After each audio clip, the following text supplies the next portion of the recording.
Hello. कैसे हैं आप? एक बार फिर स्वागत है आपका एरम साइकोलॉजी क्लासेस में। तो इससे पहले के लेक्चर में हमने डिस्कस किया था कि व्हाट इज़ डायरेक्टिव काउंसलिंग, यानी निर्देशात्मक परामर्शन क्या होता है, और जिसमें basic assumptions of directive counselling या कह सकते हैं कि स्टेप्स ऑफ डायरेक्टिव काउंसलिंग को भी डिस्कस करने की पूरी कोशिश की गई थी।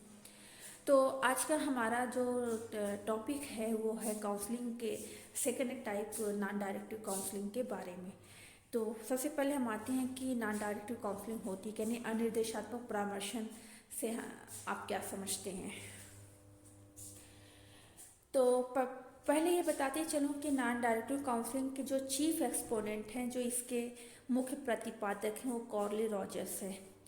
कॉर्ल रॉजर्स ने एक थ्योरी दिया, पर्सनालिटी थियोरी, जिसका नाम है person centred theory of personality, और उसी पे बेस्ड उनकी एक साइकोथेरेपी भी है, जिसका यूज़ क्लिनिकल साइकोलॉजिस्ट के ज़रिए किसी भी पेशेंट के का ट्रीटमेंट करने के लिए किया जाता है, या किसी काउंसलर के ज़रिए किसी भी क्लाइंट की काउंसलिंग करने में किया जाता है। तो उनकी जो थेरेपी है, साइकोथेरेपी है, उसका नाम है पर्सन सेंटर्ड थेरेपी, या आप कह सकते हैं कि क्लाइंट सेंटर्ड थेरेपी। इस नाम को आप बहुत अच्छे से याद रखिएगा, क्योंकि बहुत सारे कॉम्पिटिटिव एग्जाम्स में इस तरह के क्वेश्चंस आ जाते हैं कि पर्सन सेंटर्ड अप्रोच या पर्सन सेंटर्ड थेरेपी का प्रतिपादन किस मनोवैज्ञानिक के द्वारा किया गया, किस साइकोलॉजिस्ट के ज़रिए किया गया। ठीक है, तो इसके जो चीफ एक्सपोनेंट हैं वो हैं कॉर्ली रॉजर्स।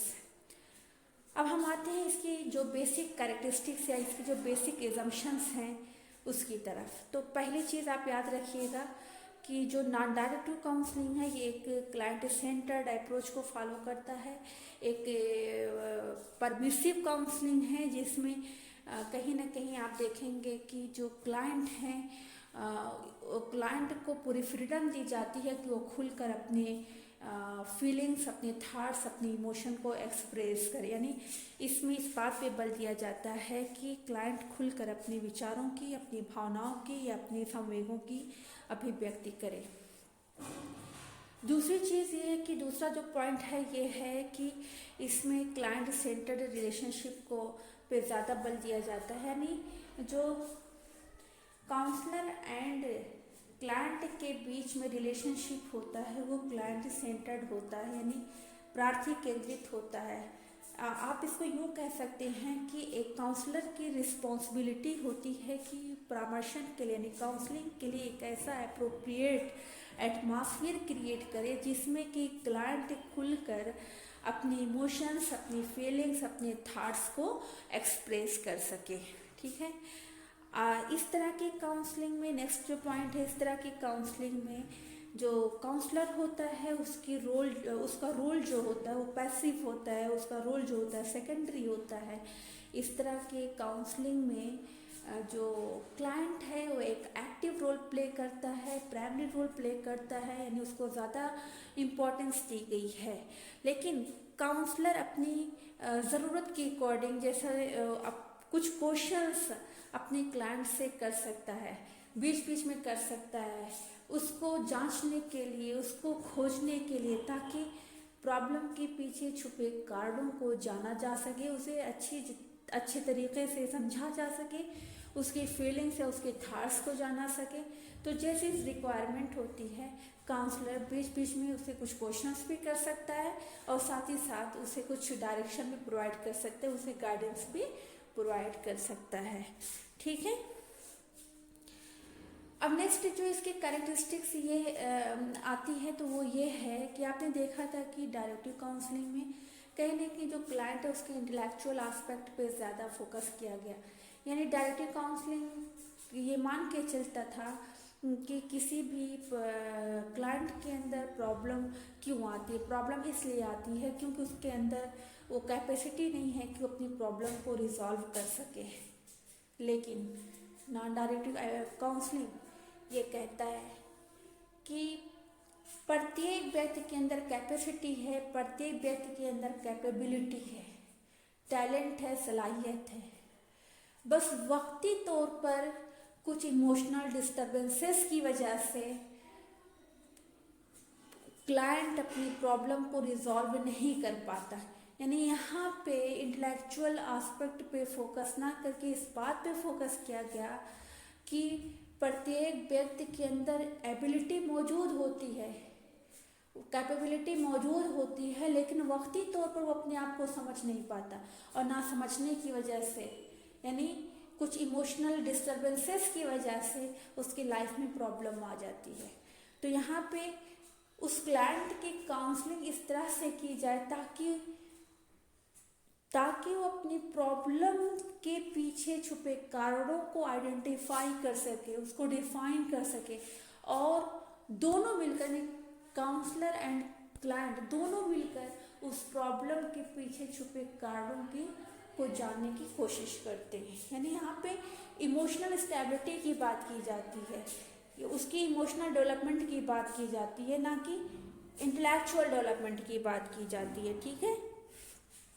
नेक्स्ट जो इसके कैरेक्टरिस्टिक्स है वो ये है कि आप देखेंगे कि नॉन डायरेक्टिव काउंसलिंग में एक काउंसलर के द्वारा जो रिलेशनशिप बनाया जाता है या काउंसलिंग के लिए जो एटमॉस्फेयर क्रिएट किया जाता है वो इस तरह से किया जाता है कि दोनों के बीच का जो रिलेशनशिप होता है काफ़ी वार्म होता है, काफ़ी गर्मजोश होता है, और काफ़ी ऐसा होता है दोनों के अंदर इतना गुड रैपो बिल्ड किया जाता है, यानी सौहार्द संबंध स्थापित किया जाता है ताकि क्लाइंट फ्रीली यानी फ्री होकर के अपनी इमोशंस, अपनी फीलिंग, अपने थॉट्स को एक्सप्रेस कर सके। ओके, तो ये था nature and characteristics of non directive counselling. हमारा जो नेक्स्ट टॉपिक है वो है procedures of non directive counselling. यानी जब एक काउंसलर के ज़रिए अपने क्लाइंट की काउंसलिंग की जाती है तो उसके द्वारा कौन कौन से प्रोसीजर्स को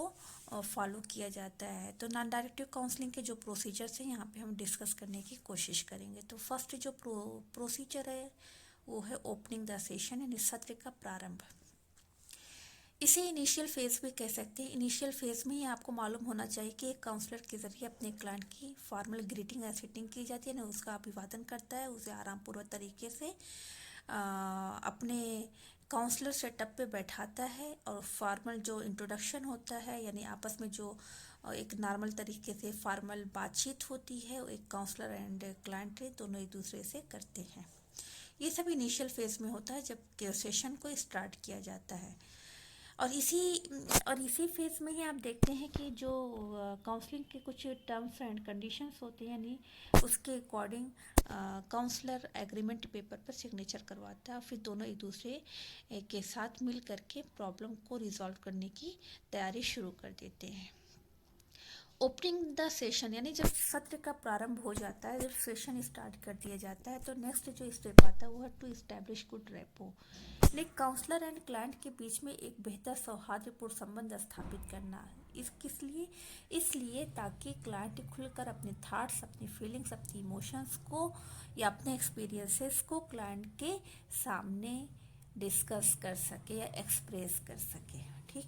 नेक्स्ट जो स्टेप आता है डिफाइनिंग द प्रॉब्लमेटिक सिचुएशन। जब काउंसलर एंड क्लाइंट के बीच में एक बेहतर रेपो बिल्ड हो जाता है, एक बेहतर सौहार्दपूर्ण संबंध स्थापित हो जाता है, तो क्लाइंट अपनी प्रॉब्लम को काउंसलर के सामने डिस्कस करता है, और फिर काउंसलर एंड क्लाइंट दोनों मिलकर के उस प्रॉब्लम को समझने की कोशिश करते हैं, उसको डिफाइन करते हैं, उसको परिभाषित करने की कोशिश करते हैं कि प्रॉब्लम कैसी है, प्रॉब्लम क्या है, प्रॉब्लम किस एरिया से रिलेटेड है, और उस प्रॉब्लम की वजह से जो क्लाइंट है उसके लाइफ के कौन कौन से एरिया अफेक्टेड हो रहे हैं, और अगर प्रॉब्लम उसकी ज़िंदगी में चल रही है तो उसके पीछे रीज़न क्या है। यानी उस प्रॉब्लम की तमाम एस्पेक्ट पर गौर करते हैं दोनों एक दूसरे के साथ मिल कर के।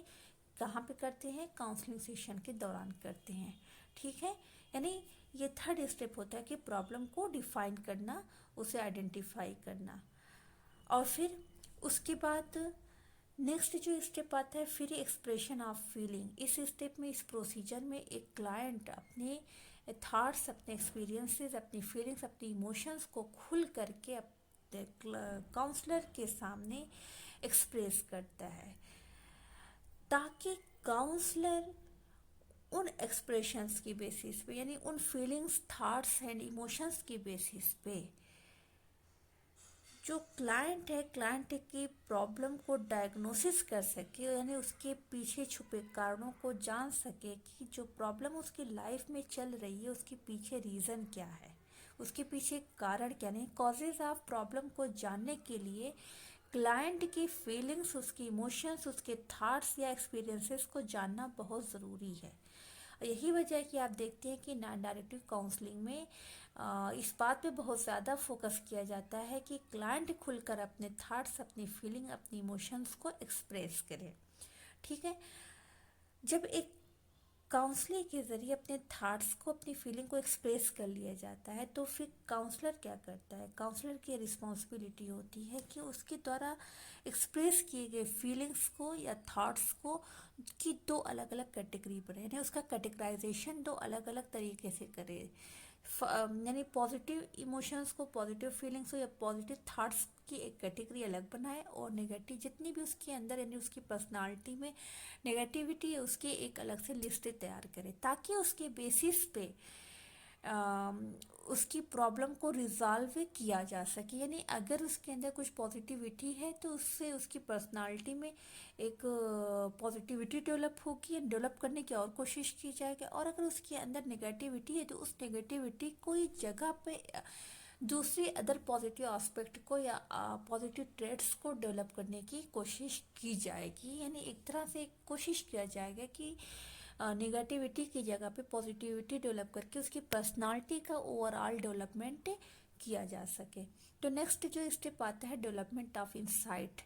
जब प्रॉब्लम को डायग्नोस कर लिया जाता है, यानी प्रॉब्लम यानी समस्या का निदान कर लिया जाता है कि इस प्रॉब्लम के पीछे रीज़न क्या है, यानी कारण क्या है, तो फिर उसके बाद नेक्स्ट स्टेप आता है कि उस प्रॉब्लम की रोशनी में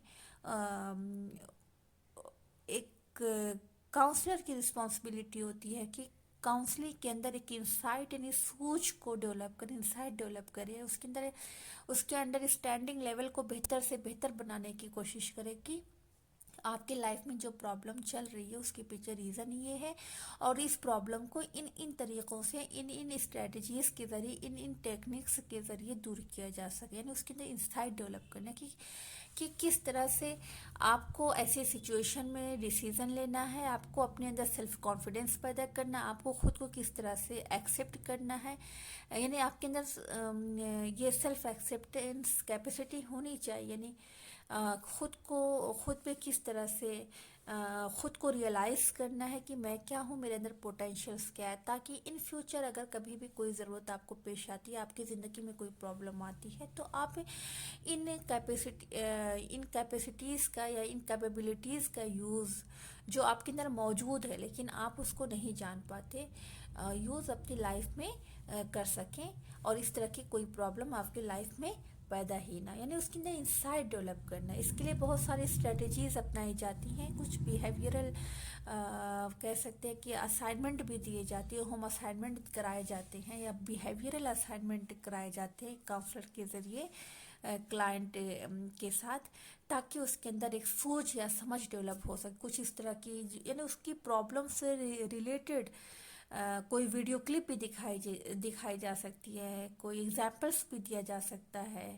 या सिर्फ काउंसलिंग या सजेशंस या डायरेक्शंस ही दिए जा सकते हैं। यानी कोशिश ये होती है एक काउंसलर की कि क्लाइंट के अंदर ज़्यादा से ज़्यादा इंसाइट डेवलप करना, समझ डेवलप करना, ताकि इस तरह की छोटी छोटी सी प्रॉब्लम जो उसकी लाइफ में चलती रहती हैं उसको फेस करने की, उसको कोप करने की सलाहियत उसमें पैदा हो सके। यानी उसके अंदर कोपिंग स्किल्स पैदा करना, सोशल स्किल्स पैदा करना, कुछ बिहेवियरल स्किल्स पैदा करना, स्ट्रेस मैनेजमेंट टेक्निक, या कह सकते हैं कि इमोशनल स्टेबिलिटी डेवलप करना, ताकि उसकी पर्सनालिटी का ओवरऑल डेवलपमेंट हो सके। और पर्सनालिटी का जब उसकी ओवरऑल डेवलपमेंट हो चुका होगा तो फिर इन फ्यूचर अगर इस तरह की छोटी छोटी कोई प्रॉब्लम आएगी तो उन्हें फेस करने की हिम्मत कर पाएगा। इसके बाद नेक्स्ट स्टेप आता है टर्मिनेशन ऑफ काउंसलिंग सिचुएशन। यानी जब एक काउंसलर अपने तरीके से काउंसलिंग के अंदर इंसाइट डेवलप कर लेते हैं, उसकी पर्सनालिटी में एक पॉजिटिव चेंज ला देता है या उसकी बिहेवियर में एक पॉजिटिव चेंज ला देता है। और उसे ये उम्मीद हो जाती है कि इन फ्यूचर अगर कोई इस तरह की प्रॉब्लम आएगी तो ये काउंसलिंग उसको फेस करने में सक्षम हो जाएगा। तो फिर एक काउंसलर के ज़रिए उस काउंसलिंग सिचुएशन को वहीं पे टर्मिनेट कर दिया जाता है, वहीं पे ख़त्म कर दिया जाता है।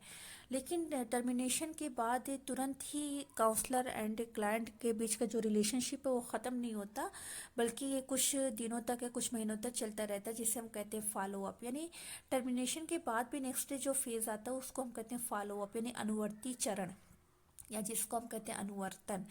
यानी कुछ दिनों तक या कुछ महीनों तक एक काउंसलर के ज़रिए अपने क्लाइंट को फॉलो किया जाता है, ताकि उसके अंदर जो बिहेवियरल चेंजेस लाने की कोशिश की गई, उसकी पर्सनालिटी में जो पॉजिटिव चेंजेस लाने की कोशिश की गई है, क्या उन चेंजेस की वजह से बिहेवियरल लाइफ में या कह सकते व्यवहारात्मक जीवन में प्रैक्टिकल लाइफ में लौटने के बाद क्लाइंट का एडजस्टमेंट लेवल पहले के कंपैरिजन में अच्छा हुआ है या नहीं हुआ है। यानी क्या उसकी प्रॉब्लम सही मानों में रिजॉल्व हो पाई है या नहीं हो पाई। अगर उसकी प्रॉब्लम रिजॉल्व हो जाती है, यानी उसे अपने प्रैक्टिकल लाइफ में या बिहेवियरल लाइफ में लौटने के बाद किसी भी तरह की प्रॉब्लम का या एडजस्टमेंटल प्रॉब्लम को फेस नहीं करना पड़ता, तो फिर वहाँ पे काउंसलिंग का एंड कर दिया जाता है। अगर दोबारा से प्रॉब्लम उसके अंदर शुरू हो जाती है तो फिर वहाँ पे रिकाउंसलिंग प्रोसेस स्टार्ट होता है। तो ये था आपका procedure of non directive counselling.